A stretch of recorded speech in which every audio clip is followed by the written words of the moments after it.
This month, we'll be releasing a few episodes recapping a few big pop culture moments from the past year to close out 2024 in Thinking People. We recorded this episode back in July and were joined by our friend Chirag Thakkar to dive into the discursive waters of the Ambani wedding.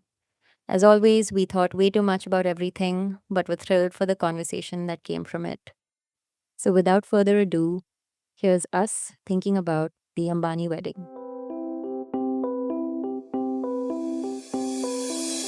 Hi, I'm Ketki, And I'm Sanaya. and we're Thinking People. Today we're thinking about the grand and inescapable Ambani wedding. In this episode, we aim to dissect this extravagant spectacle and its transformation into a major media event. We'll explore how this wedding fits into the broader Indian context, how it relates to power, privilege, and class dynamics, the motivations behind it, and most importantly, what it reveals about the wedding industry at large and what we value as Indians. In this episode, we're joined by Chirag Thakkar, Associate Publisher at Bloomsbury, India. Life moves fast. Tune in to think about it. Hi, Chirag. Hi, Kate Key. Hi, Sanaya. Thanks for joining us. A little quick bio on Chirag. Chirag is a writer and publisher based in Delhi with close to a decade's experience in the industry. He publishes some of the finest Indian nonfiction and fiction at Bloomsbury, India as their associate publisher. Chirag has previously been with Penguin Random House India, Rowley Books, and the Oxford University Press India. His writing has appeared in Scroll, Hindustan Times, Kashmir Reader, and The Quint. Thank you once again, Chirag, for joining us. This is exciting. What a wonderful way to spend my Saturday to obsess over the Ambanis. Yet another day. I know.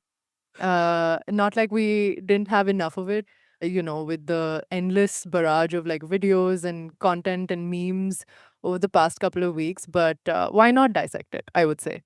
Yeah. Let's go for it. So, to start with, I think, like, just to set the stage, I am less in the swirl, in the whirlwind of discourse around this wedding. I feel like I have completely passed it by, or it has come to me, and maybe I haven't engaged as much. So, as somebody, as people who are more involved, who have kept up with it, Chirag, just to start with, could you paint us a picture of the Ambani wedding and what, like, just key highlights from it to understand just the scale of the spectacle? Yeah, sure. I think a lot of it has been happening before our eyes. But the TLDR on this wedding that it was probably still ongoing with the many balls they still plan to do to conclude the wedding in London later this month. But it was one of the biggest weddings, Indian weddings, big fat Indian weddings, sort of fully personified, with over 1,000 guests, a 9, 10 page dress code, lakhs spent on the invitation cards alone, and the emeralds the size of soap bars. This is just a pre-wedding celebration, right? That's how Architecture Digest described it. And if you look at the stats around it, it's just baffling. They booked hundreds of private jets to fly in international guests to India. They decorated venues for various ceremonies with over millions of flowers, 20 million flowers, I'm told, with 38,000 meal options created by an army of 500 chefs, and spent just crazy amounts. The wedding itself is supposed to be 5,000 crores, which is roughly only 0.5% of the net worth of the family. So we're really talking big money, big spectacle.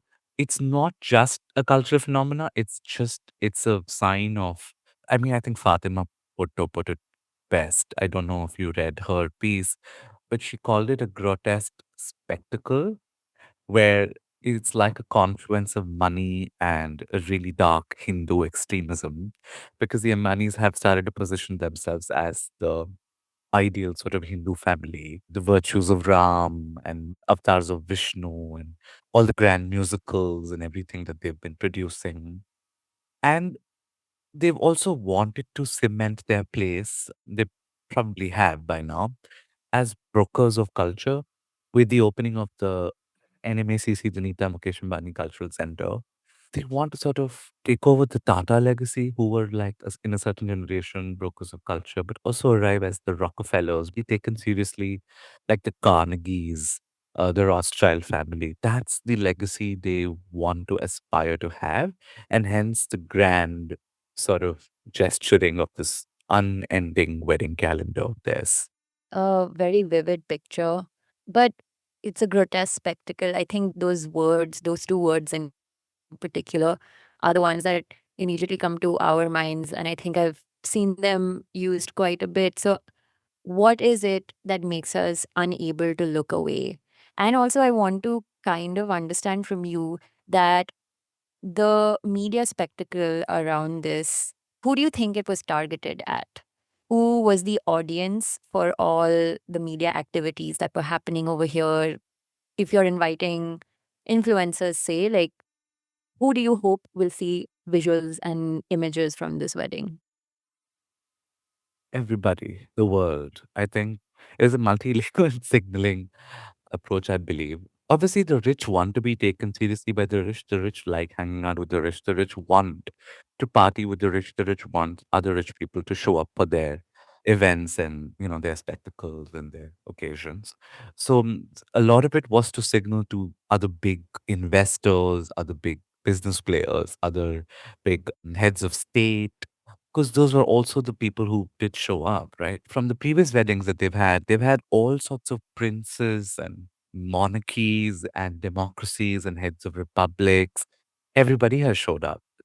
Industry leaders, Silicon Valley leaders, corporate sort of honchos, founders of big startups, and Apple, Microsoft.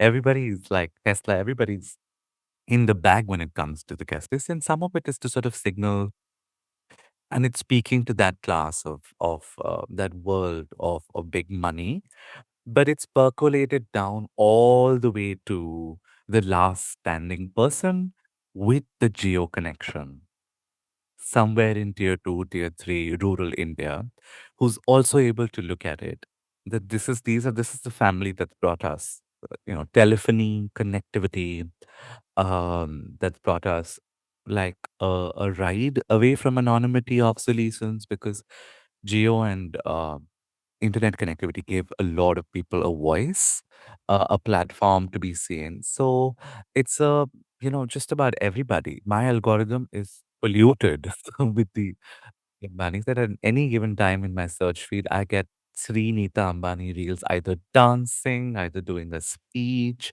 in her staccato voice like a kindergarten teacher, or it's just glitterati of people who attended the wedding and their looks and analysis on the jewels, on the clothing, and all of that, right? So the works. So, and I'm not part of that club. So, fairly, I think it's part of everyone's algorithms at this point. You have to say, Sanaya, survived this. So, I mean, the reason why I'm asking this is because I feel like I understand the coverage, the obsession, the discourse, and the conversation around it. But I have, it's funny we're doing an episode on this, but I have not really felt the need to engage in like, an obsessive conversation about this, or that could you believe that they did this? In on some sense, I'm like, yeah, I can completely believe this. Like nothing about this is shocking to me because aren't they worth 120 billion USD? Isn't that true? I guess what I'm trying to understand is what, like for you guys personally, like when you're seeing these visuals, or what is it that it plays on your mind or it makes you want to go back to it, discuss it, and dissect it? I guess it's like a rich, discursive event that has happened in front of our eyes. But I didn't find, I didn't like it was outrageous, but in a sort of dissociated way for me. Like, yeah, the Ambanis, don't they do this? Like, don't aren't they like every 2, 3 years doing something like this? Isn't this just another thing that they're doing? And like 3 years later, it'll be something else, you Yeah. know?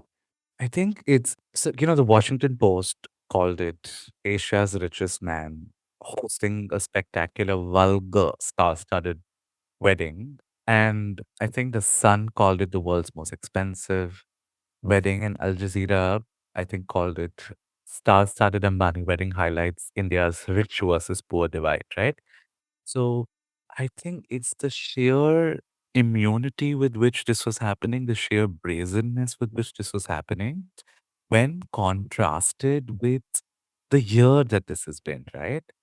At the time when this was happening, this unending, vulgar sort of celebration of one coupledom, Assam was flooded and, some 23 lakh families were affected in the floods of Assam. I mean, by now, this year and last year included, the death toll in Gaza has exceeded 186,000, and the children is now at something like 40,000. And this year alone, we've had 600 farmer suicides. And so when we're looking at this sort of big divide in the rich and the poor, it was just really odd. I think the absurdity, the sheer carnivalesque, unbothered sort of nature of this wedding really sucked all of us in, right? So the sheer banality of all of it, right? There was no way to look away if you are somebody who's extremely online. And I am one of those millennials who is extremely online. I live on the internet. A lot of what I do in terms of my day job is, curating culture, also creating culture, some would say gatekeeping culture. So you just also have to keep up with what's happening. What is really going on, right? You wake up every day and you try and make a sense of this. And when you contrast this with the political, all that's happening in terms of life's various precarities with, wars going on, it's just it's just baffling that this is happening all at the same time, right? It's all the same universe. Yeah, and I feel like for me, it was more like the sheer shock value of it all. Like, it does trigger a sort of one is, of course, has triggered a sort of voyeuristic tendency in all of us. And that, has to do with a multitude of things. One is if you're somebody that generally follows, say, Bollywood gossip, etc. Like you can't escape this because everybody, the who's of Bollywood is there. Like you said, these tech moguls, the Kardashians are there. And so there is this, like for me, I think the shock value was twofold. Like one, it was like, these people that are attending, why are the Kardashians there? Why is John Cena there? Like what I think Kim Kardashian just sort of came there and you could very evidently see that she has absolutely no formal relation to the Ambanis whatsoever. So what is like I think it was just kind of like that was baffling to me, like in terms of like the actual guest list.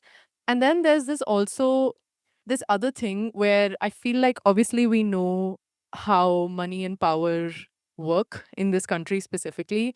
But something like this rolls along and you're for the first time, you're just kind of like, oh wow. Like you know it, but you really are seeing it. Like the Jamnagar airport became like an international airport for a brief period. I think a lot of employees that work in BKC were sent home or asked to work from home because the Ambani wedding is happening. Like that also triggers like feelings of anger also at the same time where you're just kind of like, who the hell do they think they are? Like, how is it that they're just able to do this and get away with it? And there is like absolutely no public response. So I feel like there is a lot of thoughts that I was having as I was just sort of consuming all of this. And then there's also the shock value, like you said, from like just the jewelry. Like the fact that Nita Ambani is wearing this like, Medimix sabun looking brick of like an emerald on her neck, and you're just kind of like, wow, that is crazy. It's like they're rich, but you're sort of like really seeing what that wealth is for the first time. And I think that for a lot of people is just not you don't know how to visualize that amount of wealth. And I think for the first time, Yeah. at least for me, you're just like, oh, okay, right. I think this is what it means to be that wealthy. Yeah, no, I actually have a thought experiment for both of you based on that. So one question is like, imagine a scenario in which this wedding happened in most of the ways that it has, but it did not have like a media strategy around it, which involved like publicizing it. Because I feel like, whatever, when like Lakshmi Mittal's daughter got married, and that was the most expensive wedding in the world, you had like newspapers reporting on it. This is in the early 2000s. And you'd have reports that Shah Rukh Khan attended it and this actor attended it, etc., etc. So I guess my question is, um, if this family did exactly this without the publicity and made it a private affair, like thought experiment, um, would that change things? Because my question is it the way in which they've splashed their wealth around, or is it how visible it is? And is it that counterintuitively that making it visible has actually shielded them from criticism because people are like hypnotized by it almost? Because I mean, my one thought was that if you think about like the other richest people in the world, like I don't know how Elon Musk spends his $250 billion. Like, apart Oh, from building he Cybertrucks flies and to rockets, space. Cybertrucks, and then he buys Twitter on a whim. Like that's what he does with his money. But like, how does he, what products does he buy? How does he eat? Like those sorts of things. I have no idea what he does with his money. I don't know what Jeff Bezos does. Bill Gates gives half his money um, to the foundation, and then like, they get divorced, etc., etc. So like, okay, so here is, like Ketki said, a demonstration of not only the scale of wealth, but also like visual markers. Like that diamond is coming from like coffers worth 120 billion USD. And there was no like visual marker to imagine what that wealth meant. But now it's like a touch point that people have. And I sometimes wonder that, like, is it the fact that there aren't as many people who are tearing it down? Obviously, it's like the outcome of like our media ecosystem, which it's completely been like, it's become toothless. There's like not that much like criticism that is aired in general, but is it also that you open the doors to the media and now they're welcomed in? It's kind of neutralizing the media by letting them in. I don't know. Is that just a thought experiment? What does publicizing the event mean for it? I think somebody called Vineet Thakur, an academic and writer, tweeted saying, "Bless the Ambanis. They are giving Indians an experience of being French, but in 1789, right? All these balls that they are throwing, all this spending of the money and the letting in of the media and the creating of that spectacle, it's really a callback to like kingdoms and fiefdoms and royal families and maharajas and nawabs and princes. It's real. They really want to be, I think, seen as this grand, big oligarchical family. I They was are, saying that. I was like, I feel like they kind of want to be the Indian royal family. And this yeah. is an attempt to do that. Because if you also think about, what are other weddings that have been public media events, I can only really think of the royal weddings, in the UK.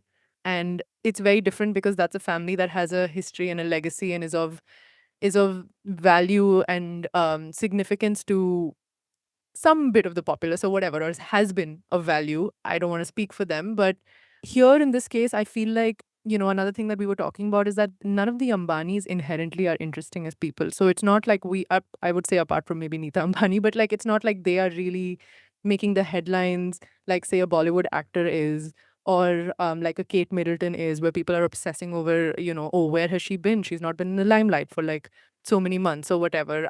So I think that they're really trying to become relevant in that way, but doing so by association, which was also like why probably, they're like, okay, let's invite anybody who's anyone to this wedding and, have them be here and have them acknowledge us in a way, which also is kind of pathetic for such a rich family in that sense, because if they want to be, you know, uh influencers of culture and things like that, like, say, for example, you said like the Rothschild or like Rockefellers and things like that, there are other sort of ways that they achieve that cultural influence. And I think like this is, in my opinion, kind of like a workaround or a shortcut way of becoming supremely culturally relevant quick and, utilizing your own son's wedding to do that.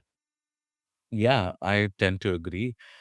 I think like I was saying earlier, it's such a callback to how kingdoms operated, right? How Rajas and Maharajas, the splendor, the grandeur associated with, let's say, the spending, just the spectacle that royalty comes with. Some of that actually is a callback to that. Unlike in the West, the names that you've named, um, it's I think privacy, for instance, or frugality, are those might not necessarily be ideals for those who hold power.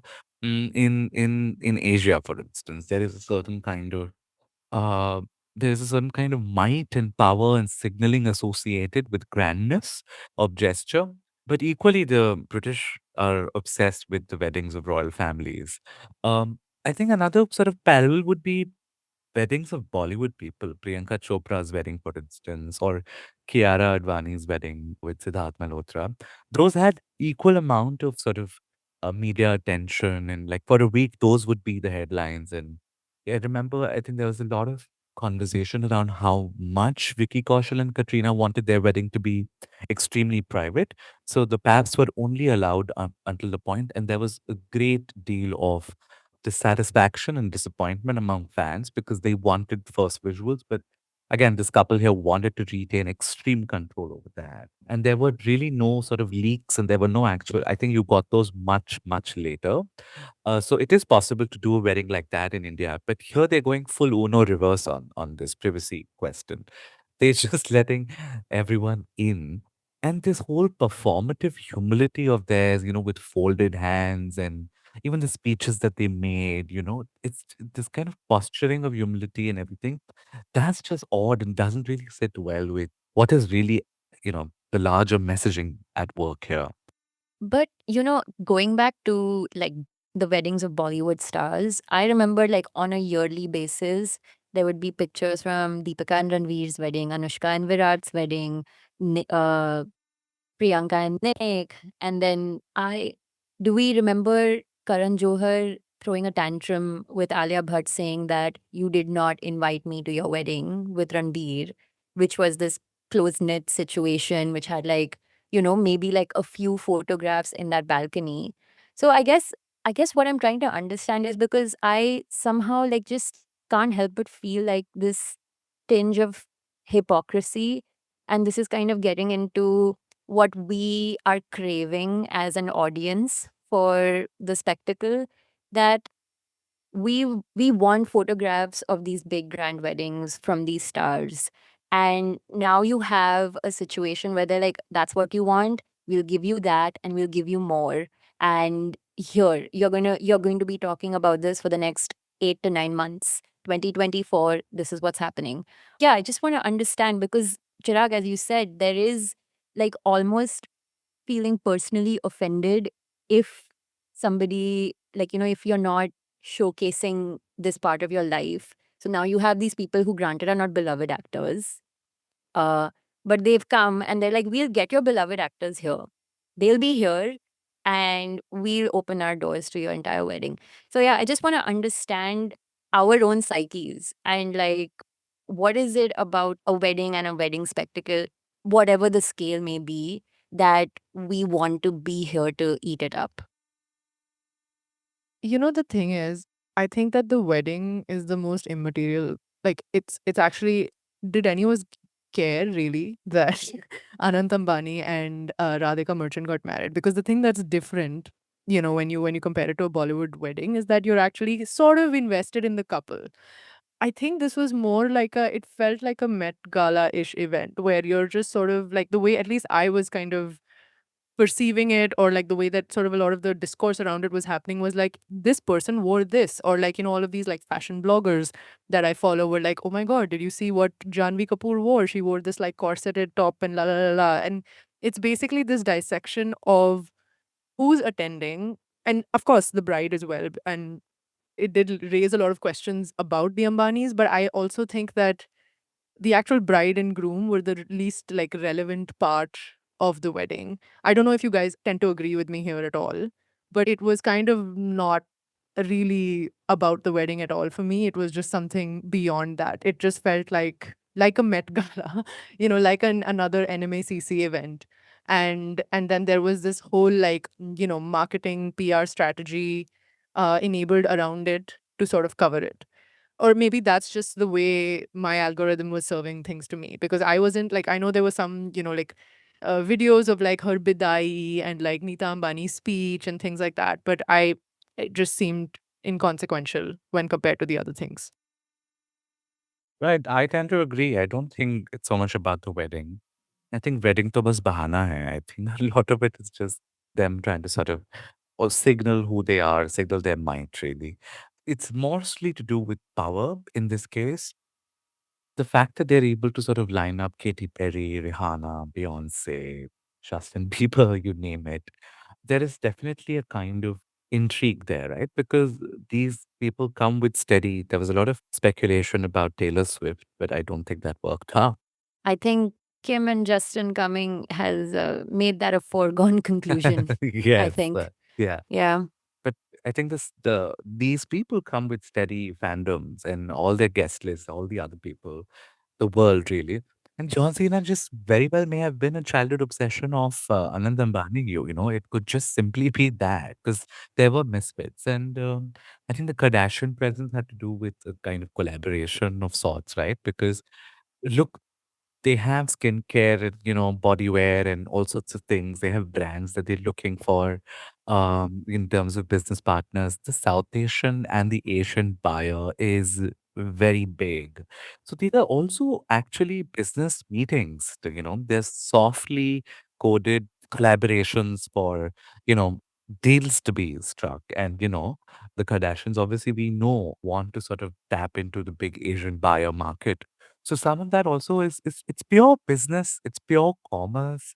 I think we also need to sort of recognize for what it is. It's big money, it's big power, and it's many marriages made at this marriage, if you care for the Business analogy. transactions. Yeah. Yeah, Correct. yeah. So a lot of that is happening here.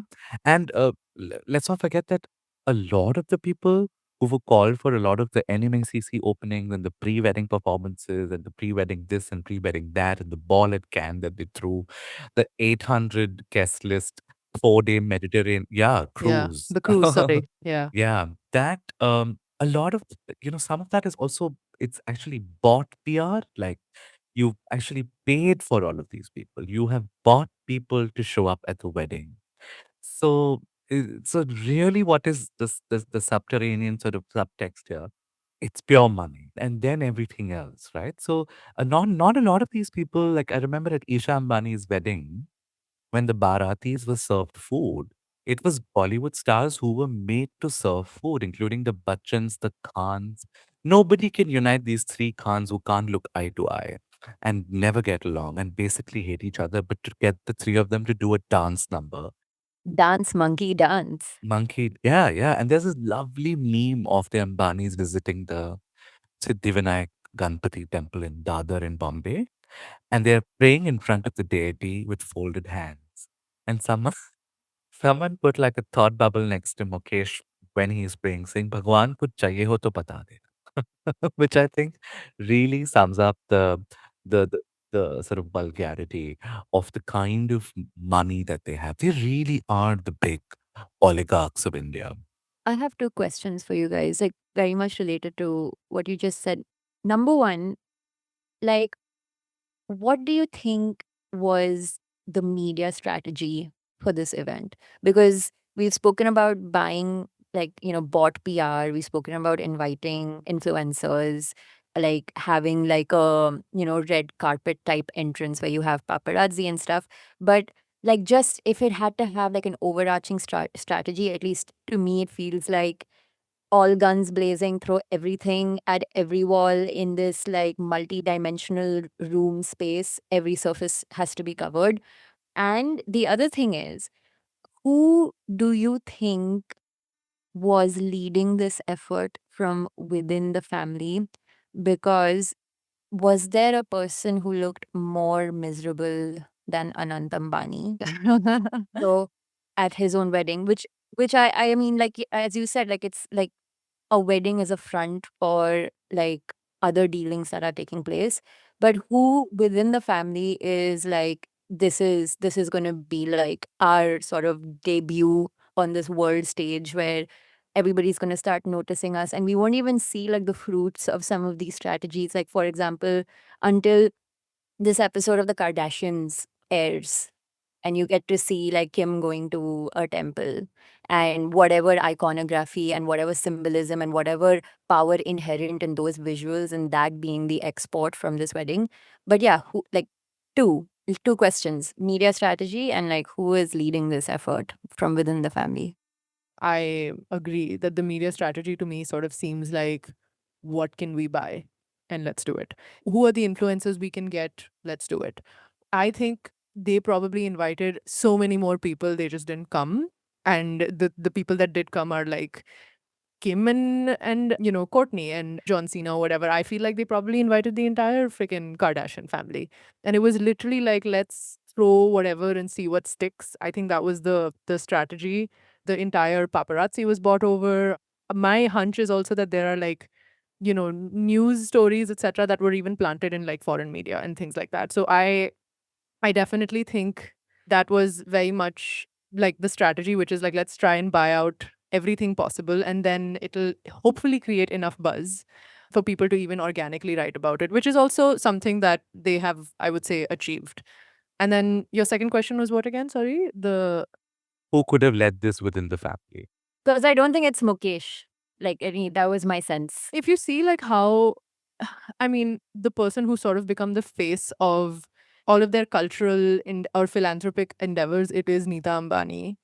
And my hunch definitely is that it's her. And what I was saying that like Anant Ambani and Radhika Merchant weren't really at the forefront of this wedding. I think Neeta Ambani is actually has come out to be the most relevant Ambani from all of this. Like in the sense, I think that she's had the most, I don't know if I would call it positive PR, but definitely the most amount of PR around her. And I think like she perhaps wants to position herself more so as this kind of influencer of culture. But I really think this is her brainchild in a sense. I agree. This cannot be anybody with Neeta Mukesh Ambani.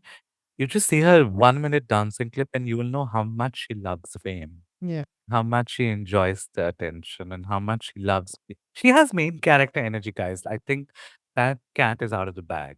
Um, I have from the subreddit worlds and depths of the internet, this theory that's been floated around that she always felt slighted and overshadowed by the fame that Tina Ambani came with because she was an established, successful actress and was the Dhirubhai Ambani sort of choice who made a personal call to her family for to propose Anil Ambani's wedding with her. So I think some of that has to do with probably her own sort of, I don't know, rivalry and insecurities. And of course, there is a whole marketing, branding, PR machinery at work here. But I want to believe, I want to think, I'm inclined to say that this is going to backfire. This kind of vulgarity does not go down well with people who love you, who are stakeholders, people who are shareholders, people who are invested in why and how money flows where it flows. I think it tends to be disliked. There is a general sort of sentiment that this is too grotesque, really. So I think what they wanted to achieve with the media strategy may have backfired because everybody's been talking about the sense of fatigue. Everybody is so over it. Everybody's Anant Ambani, you know. Yeah, He yeah. is all of Poor thing. us. So Yeah. many videos of him looking just completely out of it. It's typical for any kind of couple at their own wedding to not have a good time. One has seen this, one has heard this. That's there because it's just so exhausting when you have to keep smiling and attend to 100 guests and greet everybody and be so ever so polite.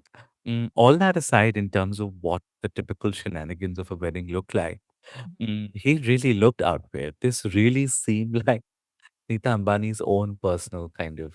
Of course, the children do come up with their own requests, right? That, oh, I want this one to perform and I need this one to show up at my wedding. And the family did manage to get Beyonce. That is quite a feat. So Yeah, that's my sense of it.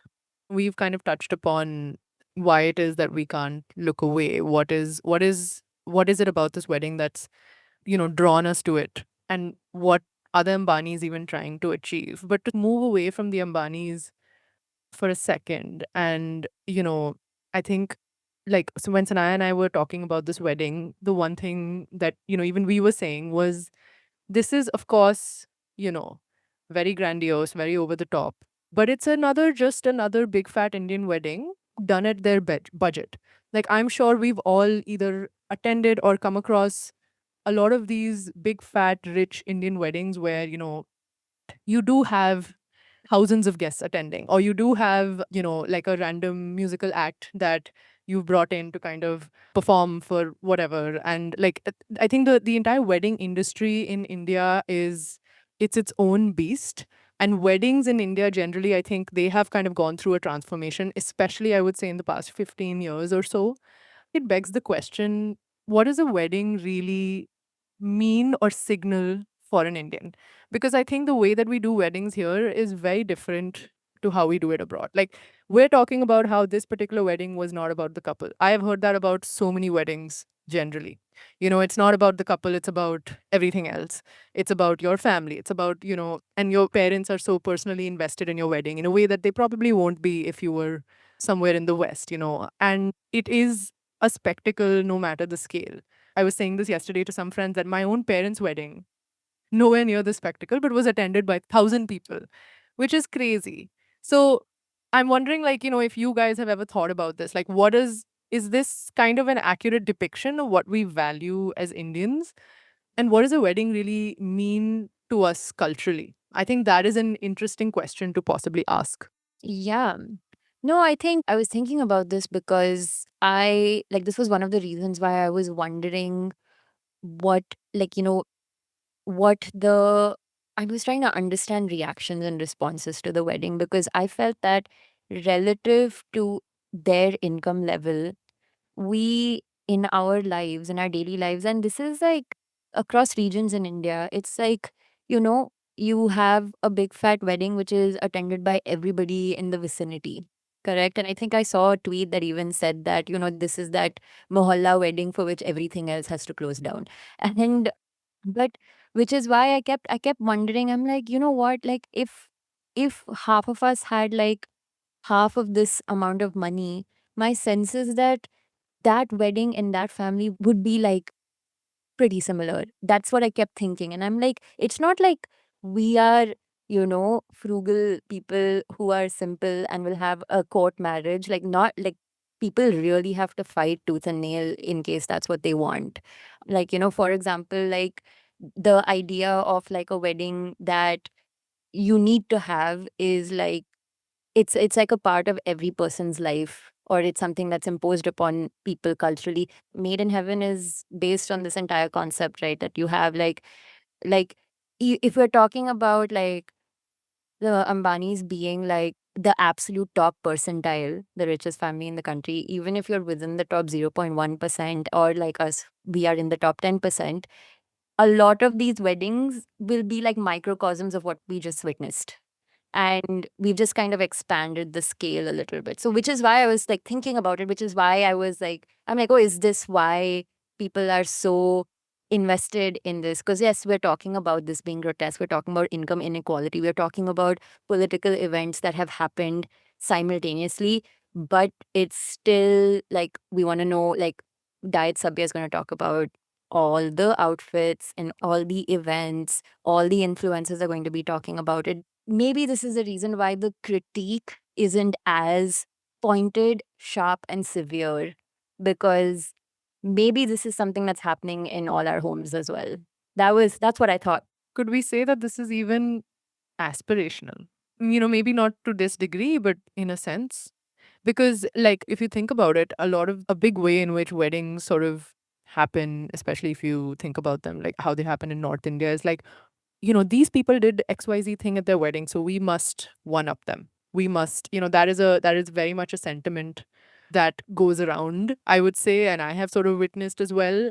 It's a way to kind of make your mark in society, and it's a signifier of wealth, it's a signifier of success.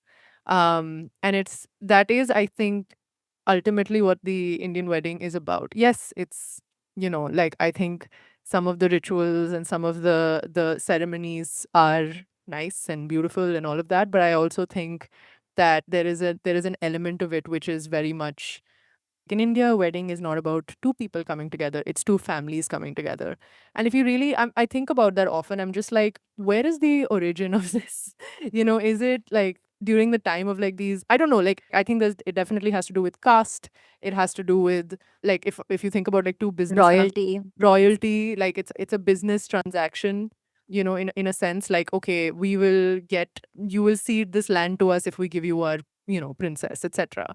I wonder if that is sort of the origin of like how we come to culturally think about a wedding. Like, it's true. It's not just about the couple. And that, I think, is something that trickles down into whatever scale of wedding you may be having. And like you said, that's why you have to fight tooth and nail to have a court wedding in India, because like it goes against the grain of what we want to even achieve through a wedding. I mean, I feel like we don't even have to go that far. I feel like even within this own family, I'm sure there was some conversation or thought about how Anand's wedding has to be bigger and grander than his sister's, which is like a trope, right? Like, मेरी शादी, दीदी से बड़ी होनी चाहिए or whatever.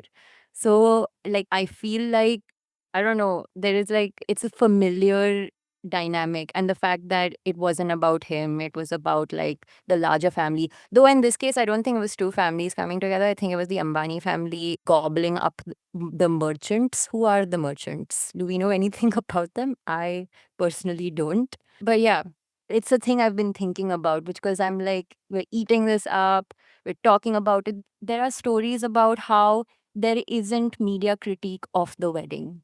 And like the backlash that you mentioned, Chirag, like, I hope there will be one.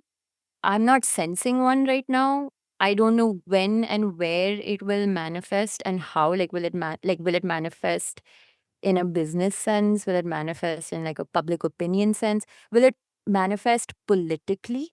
Because I actually wonder that, has this wedding, like the person who may have emerged from this wedding with like, the best, like with the best image or PR enhancement following on from like everything that he gained through the recently concluded election, was, I think, Rahul Gandhi, and the fact that he was not there. At the wedding. Yeah. Mm. Yeah. And yeah, I wonder, these are just things to sort of marinate in. Look, I feel like we are in this age where, in this post-Anthropocene age of the celebrity that we are in, and we've been in this age since, I would say, for quite some time. The speed of this age that we were in once upon a time was different. Right back in the age of tabloids and magazines, etc., you had a slower age of celebrity, but now we're in the sort of algorithmic age where the average attention span of everybody, scrolling on their phones is something like 4.1 seconds, right? And no more do you need what you once needed as a key requisite to be famous, which was talent or skill or influence or something like that.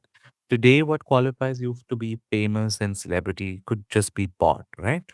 At the same time, the algorithmic democratic dividend that, you know, we're seeing right now with the Ambanis, um, it's also competing with the, TikTok creator, the content creator, who is able to muster, similar engagements. So I think some of that also has to do with the age we are in, to display the daily motions of our lives, to the TikTok age that we are in.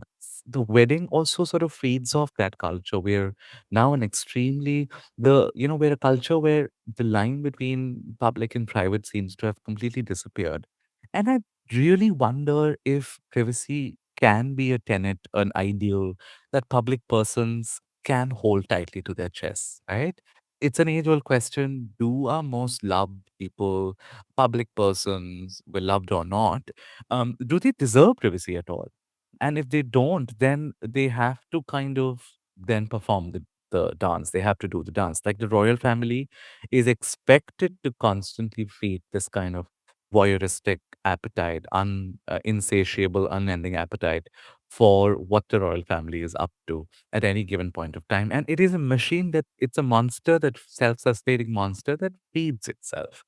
So I think the Ambanis are they've sort of figured this and they've figured the messaging, the image game, and they've managed to co-opt. And then they've taken this privacy bit to full sort of foregone conclusion that look, here we are, and let us bear it all just like the royal family. But to sort of then think about what does the Asian wedding, what does it signify? What is it really about our weddings? Why are they grand? What are they? One way to think about them is that the wedding in the South Asian sort of context is effectively a kind of signaling of class, social rank, caste, and money. That's what weddings are. While marriage is a social, sexual, economic contract, the foundations of marriage lie in private property. That's why two people come together. I mean, there's all the other things of intimacy and coziness and love and, matters of the heart. All that aside, of course, there's that. But then why do you need to marry if you already have that going, right? If there's already love, love needs to be cemented private property. That's the origins of marriage itself as it's been understood by thinkers, theorists, philosophers through the generations.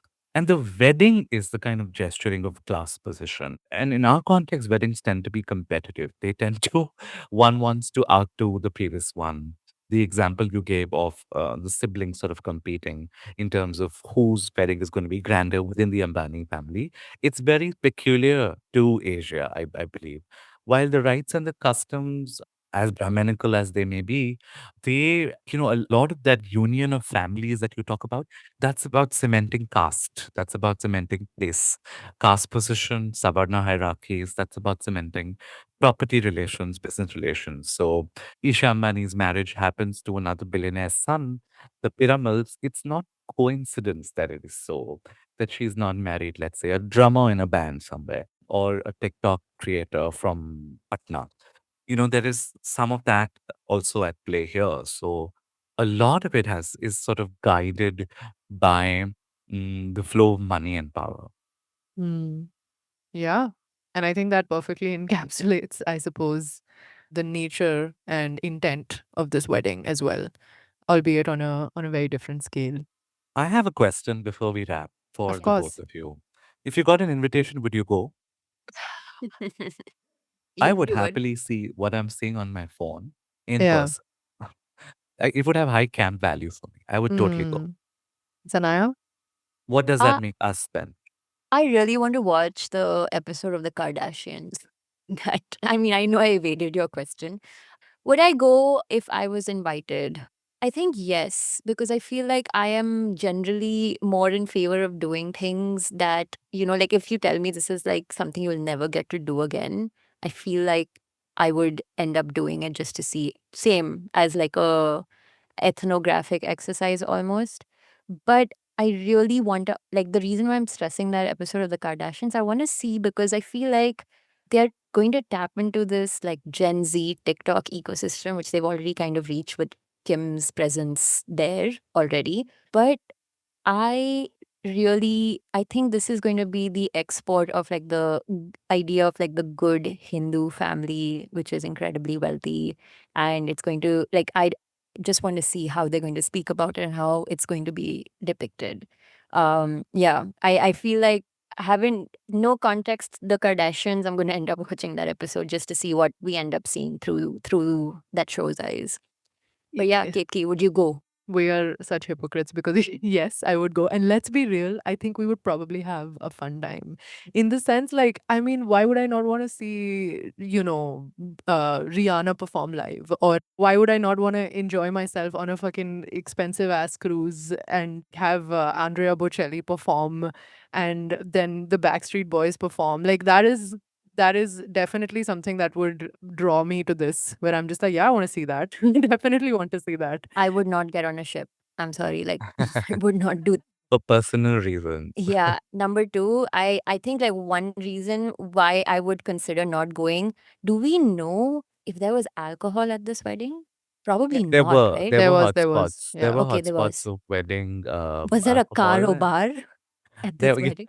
Karobar. And I was told meat was also available, although they're a vegetarian family and they talk about vegetarianism quite proudly, but they made a lot of meat options also available in, Oh, okay.